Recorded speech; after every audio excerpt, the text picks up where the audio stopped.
Kamala Harris' visit to the Philippines sends China a message of U.S. intent.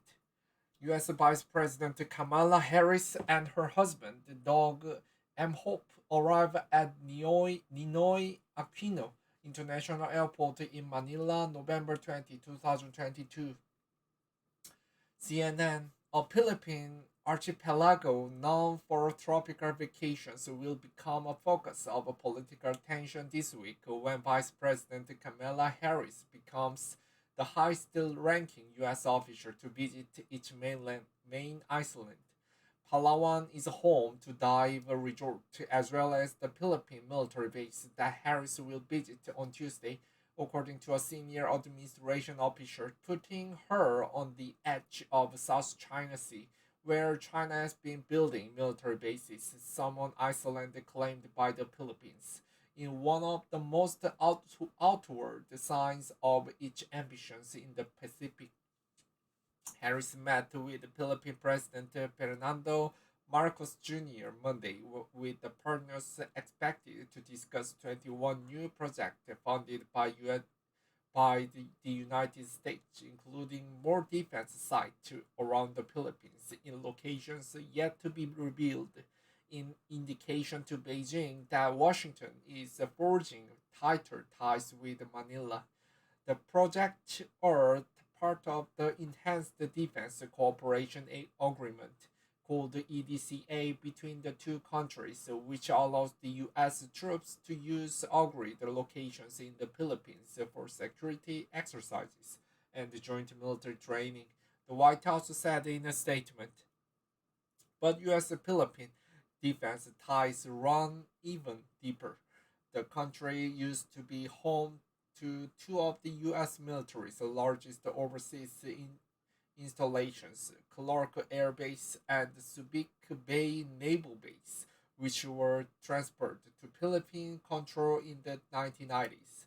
A mutual defense treaty signed in 1951 remains in force, stipulating that both sides would help defend each other if either are attacked by the third party. Speaking to reporters Monday, Harris reaffirmed Washington's unwavering commitment to the pact. We must reiterate always that we stand with you in defense of rules and norms in the South China Sea, Harris said, adding that any attack on Philippine vessels in the South China Sea would invoke mutual U.S. defense commitment. Sitting beside Harris, Marcos Jr. told reporters, I have said many times I do not see a future for the Philippines that do not include the United States, and that has come from the very long relationship with the US. Ties between the two countries had frayed under former Philippine President Rodrigo Duterte, who sought to closer relations with China during his 6 years in power. Gregory Pauline, a maritime security expert at Washington's Center for Strategic and International Studies, said the US and the Philippines are moving on from those rough years. Pauline said Harris' visit sends a strong message of support to the Philippines without necessarily threatening Beijing, since Harris will be visiting Palawan, which is close to the South China Sea but not one of the contested islands. The benefit that the US in the Philippines will see in sending a message that we stand together in the South China Sea far outweighs any modest frustration that it will cause in Beijing, Poland said. Reaffirming the US Philippine alliance, Palawan is renowned as the scuba diving and Iceland hopping gateway, but it is also home to the Antonio Bautista Air Base in Puerto Princesa, a center of the Philippine military command in charge of defending and patrolling its waters around the Spratly Islands.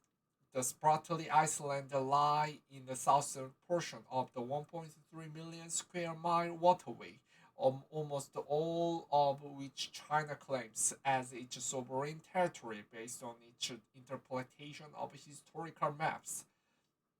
According to the Asia Maritime Transparency Initiative, the Philippines occupies the nine features in the Spratly chain, while China occupies seven. But Beijing, which calls the island chain the Nansas, has built up and fortified much of its claims in the chain, including building military bases on places like Subi Reef, Johnson Reef, Mischief Reef, and Peary Cross Reef. In contrast, only one of the Philippine controlled features even has the runway, T2 Reef. Our neighbors surrounding the resource-rich waterway also lay claim to part of the area, including Vietnam, Taiwan, Brunei, and Malaysia. In 2016, a tribunal in The Hague ruled in favor of the Philippines in maritime dispute, concluding China has no legal basis to claim historic right to the bulk of the South China Sea.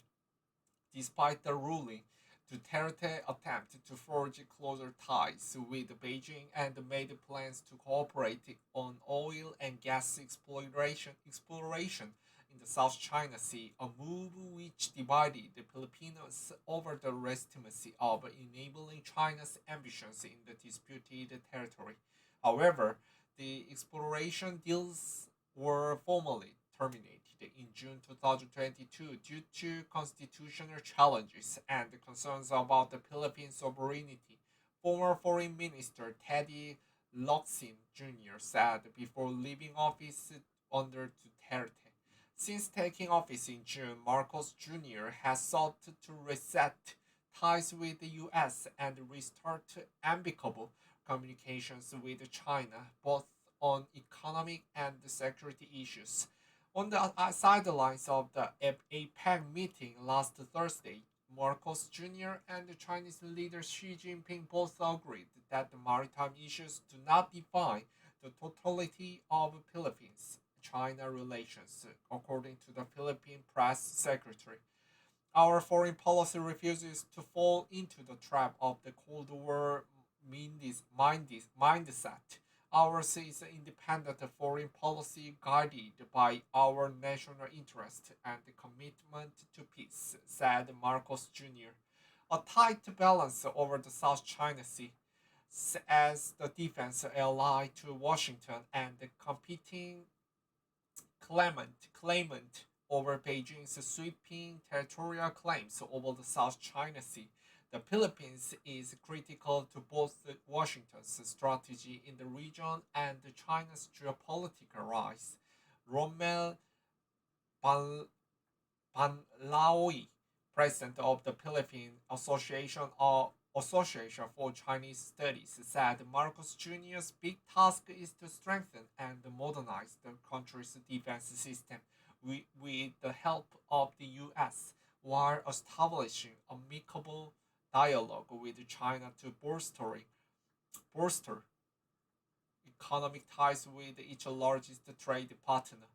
Philippine President Marcos appears to open to the idea of pursuing pragmatic cooperation in the South China Sea while not surrendering its long-standing position when it comes to the territorial issues in the South China Sea, Pan Panlawi said.